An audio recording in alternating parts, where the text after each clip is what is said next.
Hi అండి. అందరికీ నమస్కారం. నేను మీ Srivani. Welcome back to Mahathi అమ్మ వంటలు. నేను ఈరోజు చేయబోయే రెసిపీ వచ్చేసి మనం ఈజీగా అండ్ ఇంట్లో ఉన్న వెజిటేబుల్ తోటే వెజ్ బిర్యానీ ఎలా తయారు చేసుకోవాలో చూసేద్దాం. ముందుగా స్టవ్ మీద ఒక గిన్నె పెట్టుకొని అందులో ఆయిల్ ఆర్ గీ వేసుకొని పచ్చిమిర్చి, ఆనియన్స్ అండ్ మసాలా దినుసులు వేసుకొని అందులో కొంచెం సాల్ట్ కూడా వేసుకొని వేపుకోవాలి. అవి వేగాక అందులోనే కూరగాయలు ఏం తీసుకున్నామంటే మనం క్యాప్సికమ్, ఆలు అండ్ క్యారెట్, మిల్ మేకర్స్.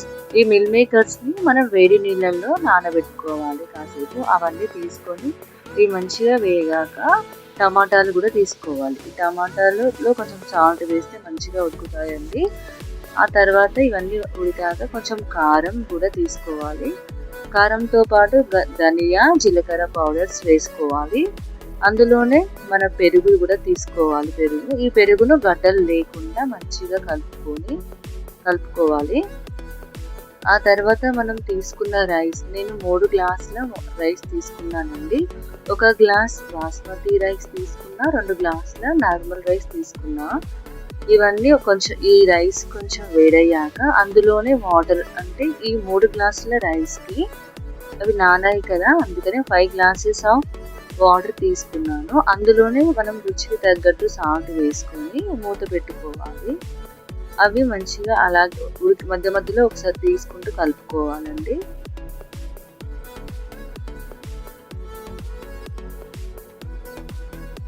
మంచిగా అయింది కదా అన్నం.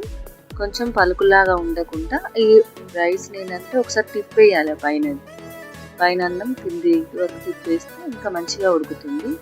ఆ తర్వాత మనం ఫుడ్ కలర్ కొంచెం తీసుకోవాలి. Food colour and lemon water and నెయ్యి కూడా వేసుకొని